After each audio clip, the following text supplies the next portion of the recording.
In the heart of downtown Atlanta, where the glint of luxury boutiques meets the rhythm of Southern charm, a quiet storm was brewing. Ava Johnson, a poised and elegant black woman, stepped into one such boutique, unaware that her presence would soon challenge deep-seated prejudices and ignite a conversation on racial injustice. They never expected her to have that kind of power. They saw only the surface: brown skin, modest clothes, a quiet gaze. To them, she was just another black woman walking into a place they didn't think she belonged. What followed, however, would remind them, and anyone watching, never to judge a person by the color of their skin or the weight of their wallet. Ava Monroe was a woman of remarkable poise.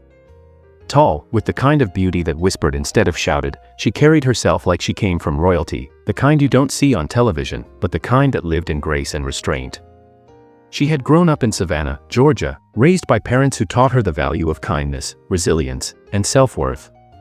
She was the first in her family to graduate from an Ivy League college, and the first to sit on the board of 3 different nonprofits by the time she was 35. But Ava never boasted. In fact, she rarely spoke unless there was something worth saying. It was an overcast Tuesday when Ava found herself in the Oak Ridge Galleria, a posh shopping center nestled in a wealthy suburb outside Atlanta. She had just come from a community center fundraiser, still dressed in a plain but elegant beige blouse and dark slacks. Her hair was pinned back neatly, her eyes tired but warm. She had time to spare and decided to browse for a new dress, something for the upcoming charity gala. The boutique she entered, Delerus, prided itself on exclusivity. Its glass storefront glimmered under recessed lighting, mannequins adorned in pastel silks posed behind the display. Inside, the air smelled of lavender and leather. The kind of place where no price tags were visible, and sales associates wore nameplates and airbrushed smiles. Ava walked in quietly, brushing a hand across a silk scarf on the front display. She took her time, admiring the craftsmanship of the garments. But as she drifted toward a row of dresses, she could feel it, the eyes. First, from behind the counter. Then, from across the room. 2 sales associates whispering. She was used to this. Microaggressions in upscale spaces weren't new to her. A second glance. A cold smile. A sudden overinterest in where she was standing. Still, Ava kept browsing, maintaining her dignity like armor. When she reached for a crimson gown on the far rack, one of the associates approached. "Can I help you?" The words were sugary but laced with suspicion. "I'm just browsing, thank you," Ava replied softly. The associate didn't leave. Instead, she lingered, arms crossed, eyes scanning Ava from head to toe. Moments later, a second employee came over. Then a third. Within minutes, the atmosphere thickened with judgment. Finally, a fourth person, the boutique manager, stepped in. Her tone was curt. "We've had issues with theft lately. Do you mind showing us your bag?" Ava blinked. "Excuse me. We just want to be sure. You were near the display where something recently went missing." Ava's hands trembled slightly. Not out of guilt, but fury, the quiet kind that settled in your chest like stone. She could feel the stares from other shoppers. Her cheeks flushed, not with embarrassment, but with the weight of injustice. "I don't need to show you anything," she said, her voice calm but firm. "I haven't stolen anything." The manager shrugged. "Then I'll have to ask you to leave." Ava stood for a moment, frozen in disbelief. The silence around her buzzed. Then, without another word, she turned and walked out. Outside, she sat on a nearby bench, back straight, fingers clasped tightly in her lap. Her phone buzzed. A text. She replied with a few words and waited. Her heart beat slowly, steadily, like a drum in a storm. She didn't cry. She didn't argue. Ava Monroe was not raised to break under pressure. Exactly 1 hour later, the black SUV pulled up in front of Delerus. The sleek, obsidian SUV came to a slow halt, its tinted windows reflecting the boutique's pristine facade. Shoppers paused mid-stride, their curiosity drawn like moths to a flame. The engine quieted, and from the back seat stepped a man with presence, not just from his tailored suit or polished shoes, but from the stillness that followed him, the unspoken respect that seemed to part the crowd around him. James Monroe, Ava's husband, was a man known in circles far beyond Atlanta. A tech entrepreneur turned philanthropist, his influence spanned industries and continents. But today, He wasn't here for a meeting or a gala. He was here for Ava. And nothing else. He approached his wife, sitting on the bench, and said nothing at first. Just held her hand. She looked at him with tired eyes, and in that silent exchange, 1,000 words passed. He turned to the boutique and took a breath. Inside Delerus, the manager glanced up as the door opened. When James entered, heads turned. He didn't raise his voice. He didn't need to. He simply asked to speak with the owner. What followed wasn't a confrontation. It was an education. In quiet, pointed words, James laid out the implications of racial profiling, the weight of public perception, and the reality of what discrimination costs, not just ethically, but economically. He didn't threaten. He informed. And when he was finished, he handed the manager a printed sheet, a list of community programs their boutique could fund as a start to reparative action. Then he turned and left. Ava took his arm, her head held high, and together, they walked back to the SUV. No sirens. No shouting. Just a silence that carried more weight than any noise could. The boutique door closed behind them, but the impact was just beginning. Ava didn't rush to judgment or revenge. She wasn't the kind of woman to wield power like a weapon. Instead, she moved quietly and deliberately, a force that could not be ignored, even when cloaked in grace. The arrival of the sleek black SUV wasn't just about status, it was a statement, a reminder that prejudice and assumptions could never define her or her worth. Inside the car sat Marcus Monroe, Ava's husband. A man who had built a business empire from the ground up, yes, but more importantly, a man who understood the sting of injustice all too well. Marcus had grown up navigating a world that refused to see him for anything beyond the color of his skin, yet he had never let bitterness take root. Instead, he used his success to create change, for his family, his community, and every person who had ever been overlooked.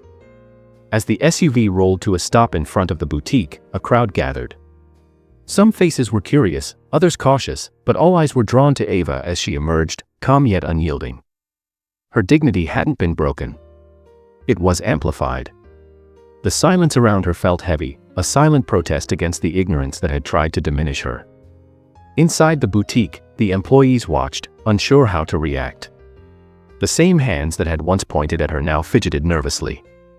They saw a woman who wasn't just a customer, but a symbol of resilience and defiance.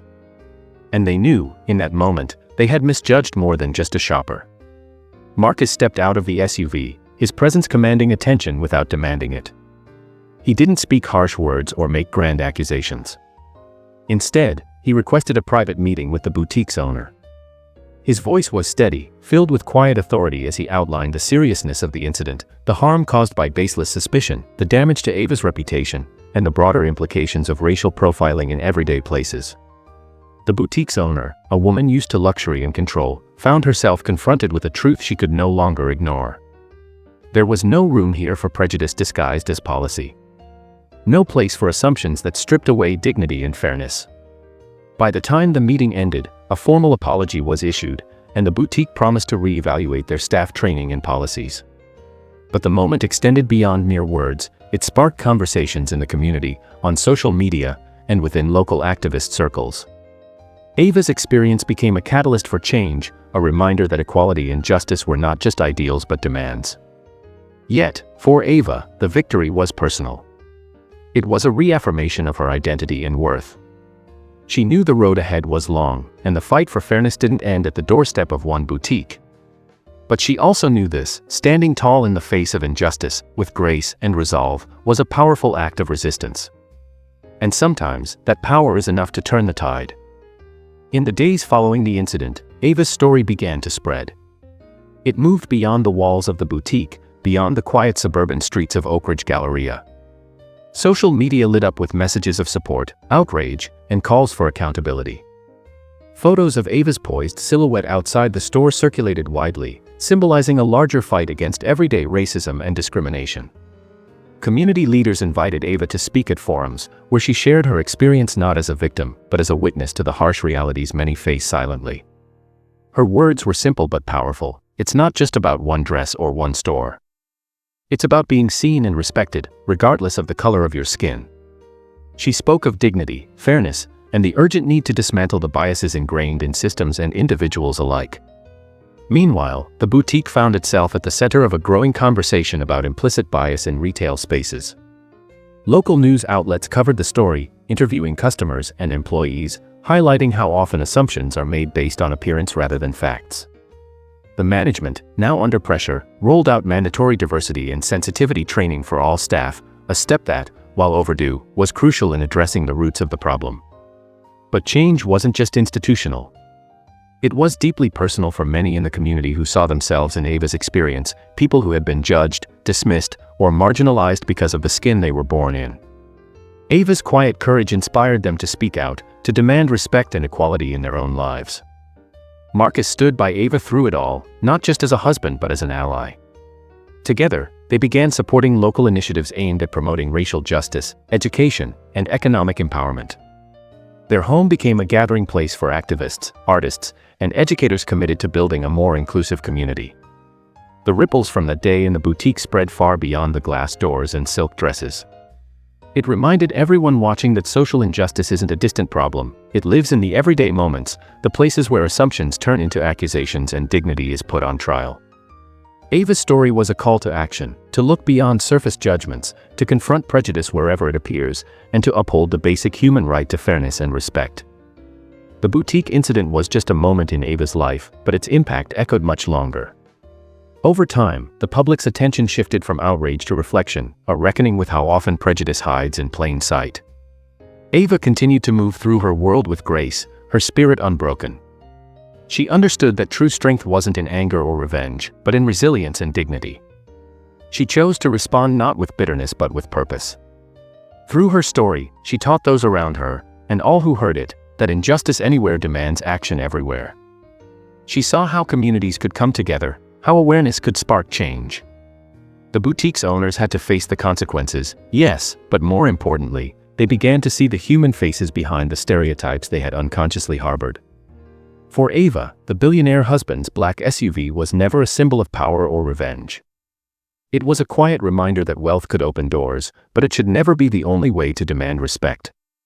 What mattered was the simple truth she embodied, that every person deserves fairness, dignity, and the right to be judged by their character, not their color. Her experience became a beacon for others who faced similar injustices. It inspired movements in the neighborhood, campaigns on social media, and conversations in schools about the realities of racial profiling and discrimination. And so, the story of Ava Monroe, the woman unfairly accused, the woman who refused to be broken, became a testament to the power of standing tall against prejudice. It was a lesson in courage and hope, reminding us all that change begins when we dare to confront injustice with unwavering dignity. In a world that too often judges by appearances, the true measure of a person lies in their character and the strength with which they stand against unfairness. We all share a responsibility to challenge prejudice and uphold equality, so dignity and justice become the rights of everyone, no exceptions. If you witness injustice, do not stay silent. Speak up, support those who face discrimination, and educate yourself and others about the deep roots of racism in our society. Change starts with awareness, grows with courage, and flourishes when we all commit to fairness. Stand with Ava, stand for justice.